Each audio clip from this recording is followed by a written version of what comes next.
What I want to take you through some of the learning where you're up to and how you can get to the next stage that's meaningful for relating back to the theory and also relating back to real practice. Just first of all, with the scorecard game, we first introduced you to this notion of S, M and S, and I said, oh, you play the game, you're really going to really understand what systems thinking is about. But then some of you start to realise that, oh no, the market that we were selling to is now crashing and burning and we keep on getting fired. And then you realise that, oh, we need to change markets now, okay? Now, in that, before we did that process on Tuesday, we actually did understand a bit more about what we meant by systems thinking. And the systems thinking is basically connection. So if we want to hire someone, just repeating what I did very, very quickly on Tuesday, if we want to hire them, maybe we have to train too,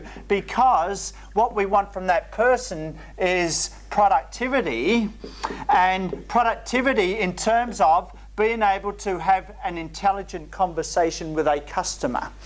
It's great to have bodies on the ground in the shop, but if they don't know anything about the product or how to talk to a customer, then it's not very helpful, is it? Okay, you can understand. So that was Tuesday. So basically, that is the first introduction that we gave you, system thinking. It's about keeping a balance. Because if you did too much of hiring and not training, then productivity went down. Okay, or the other way around. Or you were safer to do less hiring and do more training, and you had even a better chance to have a productive workforce. Okay, so then that spilled over into, then we thought, okay, if we can have productive clientele, then that can help affect the lead time. Some of you look at that in the internal process measurement, lead time, which can also affect the service backlog. Okay, now at the time you were playing on Tuesday and probably today, you're totally focused on how do we get to 17? How do we get to 17? How do we get to 17? All right, so we're going to help you get to 17, but just bear with me as we go. What I'm trying to highlight is that, wow, there are measures there that can help you just have much more visibility over the system. What do we mean? O'Connor keeps on talking about the system here, but the system is not enough for us to get to quarter 17. Are you with me here? It's not enough to know the system. Now, what I've just introduced you to, the notion of measurement. You need measures to give you feedback. How do we know that we are making the right decisions here? Well, we have measures of productivity. How do we know that we are doing better on the service backlog? Well, we can measure lead time and make sure, which is kind of like an input to the backlog. If we have better lead time, then we can manage the backlog. In some ways, the backlog is kind of the outcome of a poor process. If you have poor lead time, the backlog gets larger and larger and larger. You control the lead time rather than the backlog. The backlog is kind of the result. Are you with me here? And so what you're going to learn next week when we start to look in measurements, this is kind of like the process and this is kind of like the output. More about that next week. Because what I've just talking about then for the last 90 seconds is this notion of measurement. It's starting to come in, and we're going to spill over into next week. Remember, next week we're going to really get into measurement. Okay, and then all of you are starting to ask now, well, what about this lonely person up here? It's called strategy. Okay, maybe we'll call it Steve. Okay, strategy Steve. Let's give it a name, all right? So he's very lonely up here because it seems like O'Connor's giving a lot of attention to M and S down here, right? But what about strategy? Well, you need all. Here's the big question I have for you. The game, as I introduced it to you on Tuesday, was all about you. I want to challenge you, and I wanted you to stumble into this thing that you don't know about. What is it that you don't know? It is the system. You don't know about the system. The equivalent of the system in the game is the program. How many of you know the program of the game? Put your hand up. How many of you would like to know the program of the game? Then you can optimize every decision. You get perfect results. Hands up. You understand what I'm talking about here? Right? So now, because I'm not going to tell you what the program is, So then you've got to do the second best. What's the second best solution? Is there some way of getting some visibility on the program? Yes, there is. And that's why we use measures. Measures provide visibility over the system that we can't see. Class, are you with me here? I'm taking you through the logic of the 1, 2, 3, 4, 5, 6, 7. Are you with me here? Like, this is the big outcome I want you to have. It's not about winning the game. It's about really understanding that you need strategy, you need measurement, you need to understand the system thinking. You need all three for a perfect balanced scorecard implementation. All right? So measurement and systems thinking, they go together, right? Measurement provides a visibility of the system you don't see. And there's an example here. Productivity, measure lead time, measure backlog. And I know, how many of you crashed and burned because the backlog went out of control? Come on, put your hand up. I saw some of you on Tuesday. Yes, I know. The backlog gets too much, customers get angry, and yeah, bye. See ya. All right, please just stick to the knitting, okay? Now, let's keep going here. What about strategy? Now, what is strategy? How is it different from the system? Let me ask you a simple question I asked to one group earlier.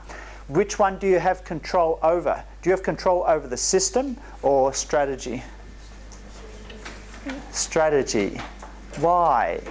Why would you have control over strategy and not the system? And when you say you have control over the strategy, what do you mean? How do you, if you have control over strategy, what does that mean in this game? What are the two different strategies that you have? Pardon? Techie or GM. Yeah, techie or GM. And who are techie and GM? Who are they? They are? Customer, yes, and that's it. So maybe we can put, with Steve, we've got little C, okay? Let's call it Colonel Steve. Colonel, you know, like Colonel Sanders? We'll call it Colonel Steve. To know that whenever you think about strategy, you mustn't forget about customer, all right? Strategy is about customer. That's all, all right? Keep it simple. I know, look, you can go do all the courses you like in strategy, but at the end of the day, it's who's your customer and why are they buying from you?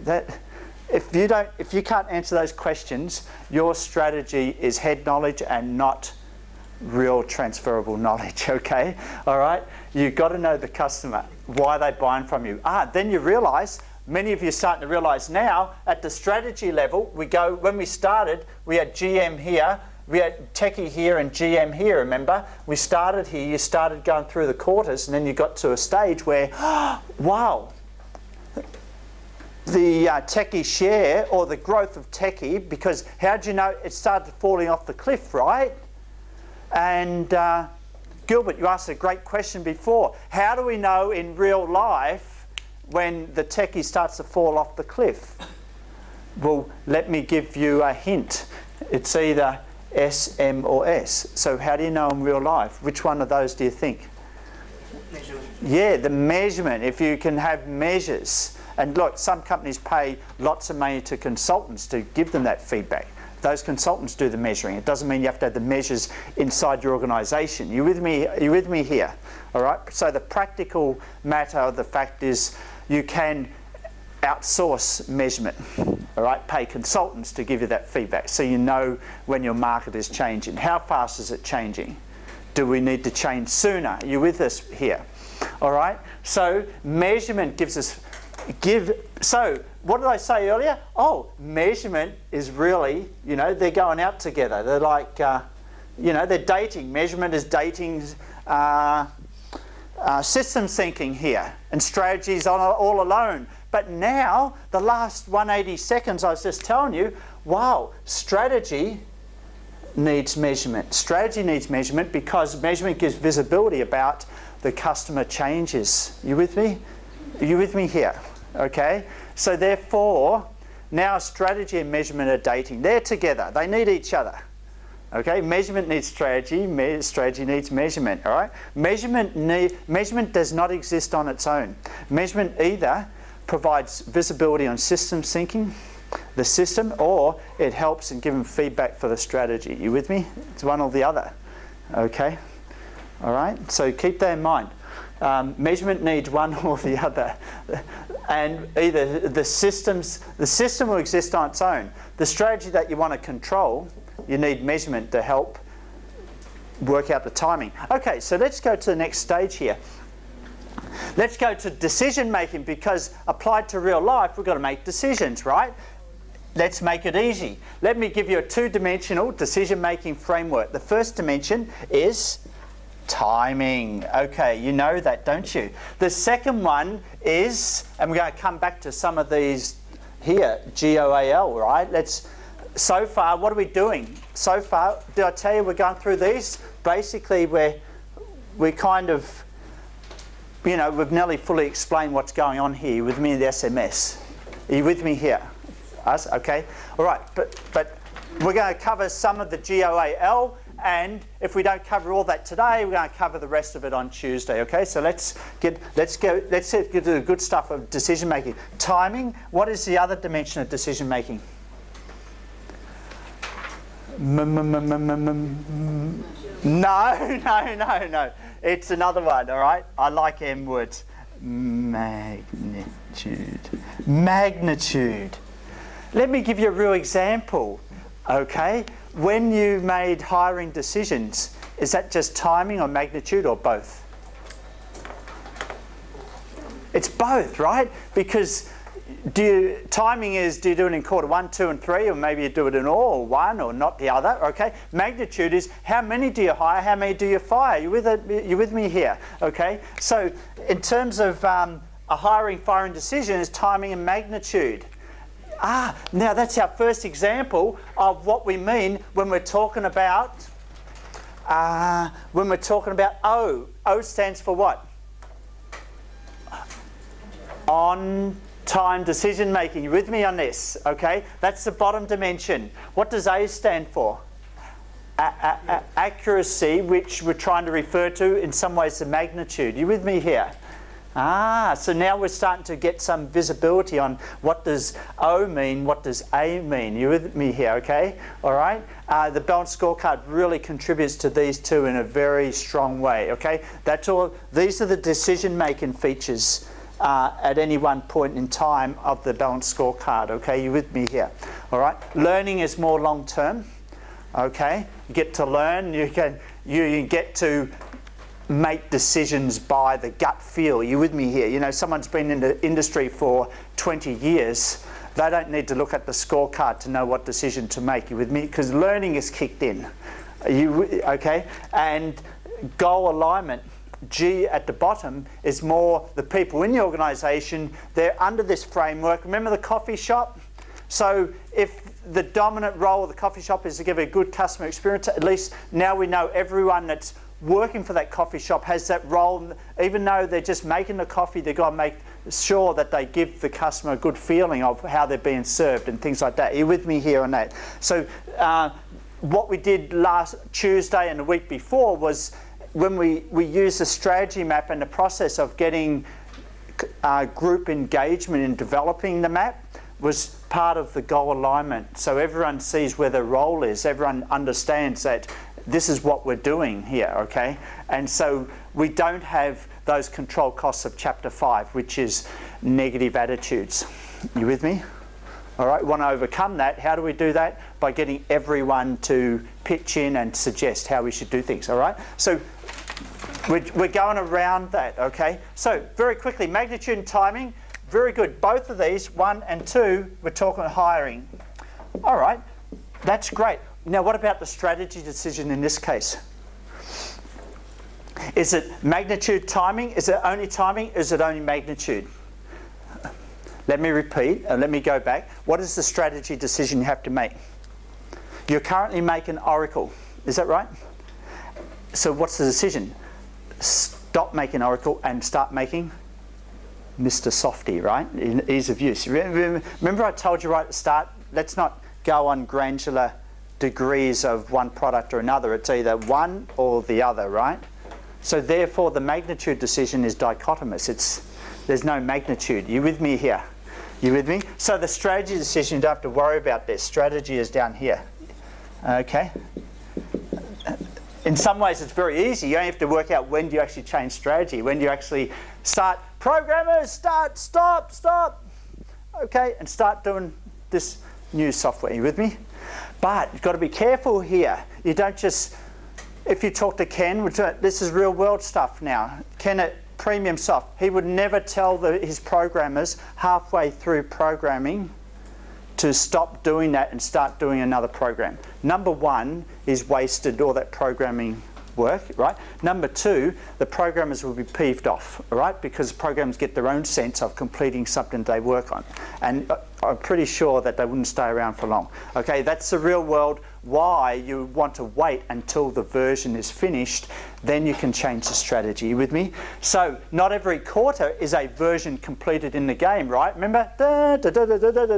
Remember? There's a version 1, then version 2, then version 3, right? They're the only times that you could really make this dichotomous decision of strategy. So which version release do you actually change strategy? It turns out to be close enough to what? Release number. Hands up for 2. It's close enough to version 2. If you wait to 3, then your customers are underwater. Okay? In the market share, you're going to die. If you wait to at 1, you're not going to make the, what do you call it? You're not going to make the profit requirements that the CEO wants you to make in the first 3 quarters. Okay, that 20% return. Okay, all right. So there's your hiring decision. It's a 2-dimensional thing. Strategy, it's 1-dimensional in this case. Okay, so keep that in mind when you're doing strategy. Now, number 3. First thing I told you about. Number 1 was the system, right? Okay, number two was about the decision making. 2, decision. Okay, think about it. When you make decisions, timing, magnitude. All right. What is giving you feedback on these dimensions? It's measurement. Wow, isn't this amazing? We're going to do measurement next week, and suddenly you're going to come into class next week and think, wow, now I know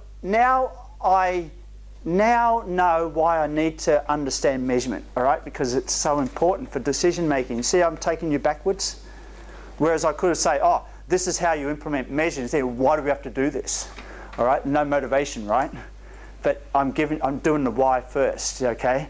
If you can put good measures in, then you make better decisions. So then the question is for next week, okay, I get that, O'Connor, I get that. Can you just hurry up and stop talking for so long?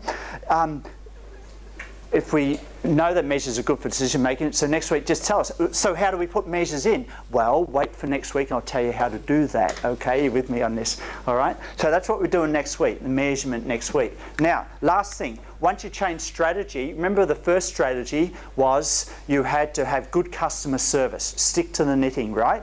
The second strategy, suddenly you stop making Oracle, you start making Mr. Softy, right? And now you're selling to general managers who actually need help.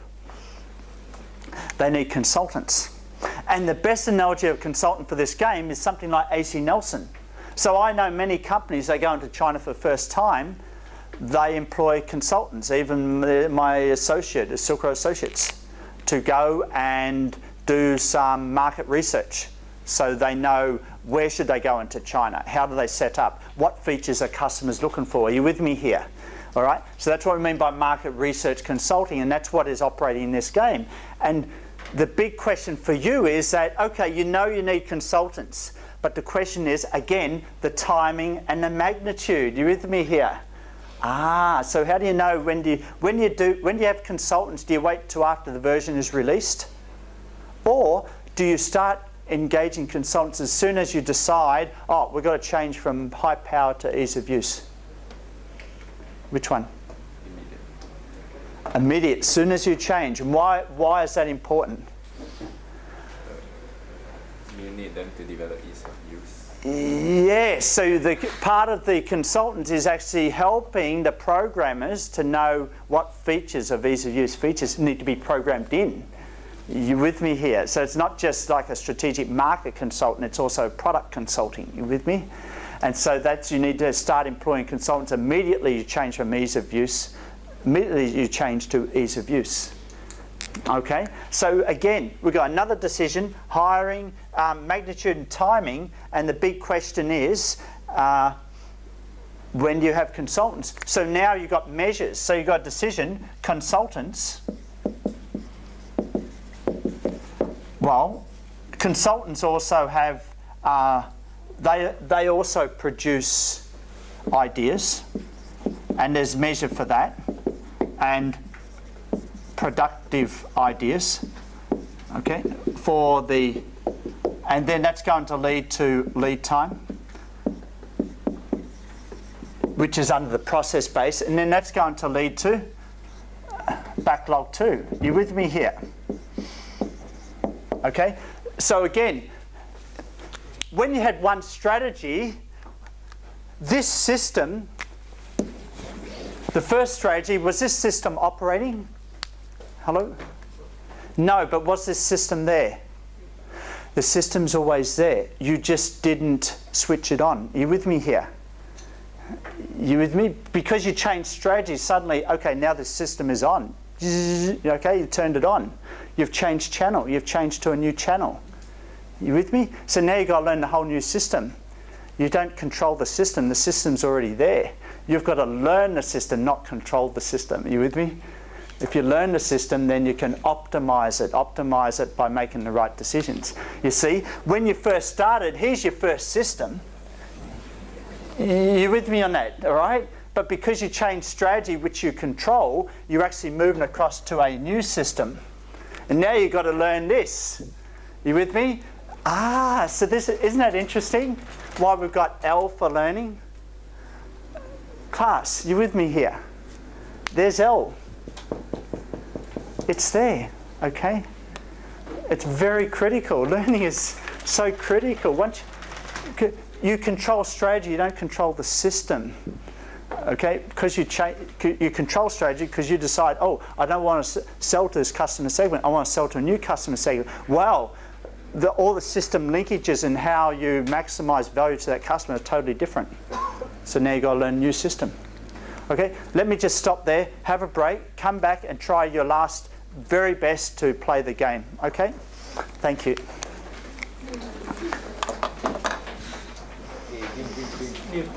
So when will magnitude come into play? Because when will magnitude come into play? Because we can choose how many. No, an example is, do you hire 5 at a time, 2 at a time? If you hire too many, then, okay, there's a system there that actually may make it suboptimal. Instead, you may have to hire just 2 at a time, 2 at a time, 2 at a time. Or the other option is, oh, we need 15 consultants, okay, just let's hire 15, right? But you can try both and see what works. Because you don't know the system at the time you're doing that, right? You're learning. But you can think through this just to help you in that. If you hire 15 at a time, then it may be that you have a communication blockages because you've got so many consultants working for you. But if you hire them gradually, you can integrate and actually optimize their ideas and communication in the organisation. They have integration time. Well, but that system may be programmed into the game, or maybe not. But you can see that makes sense, right? Rain. Sorry, can you borrow your laptop because my computer just died? Oh, you're using it? Sure. I thought you were using the desktop. Yeah. I like Fadila's response. Cannot. And no, very polite cannot. So it's all right. Okay, it's all right. Okay.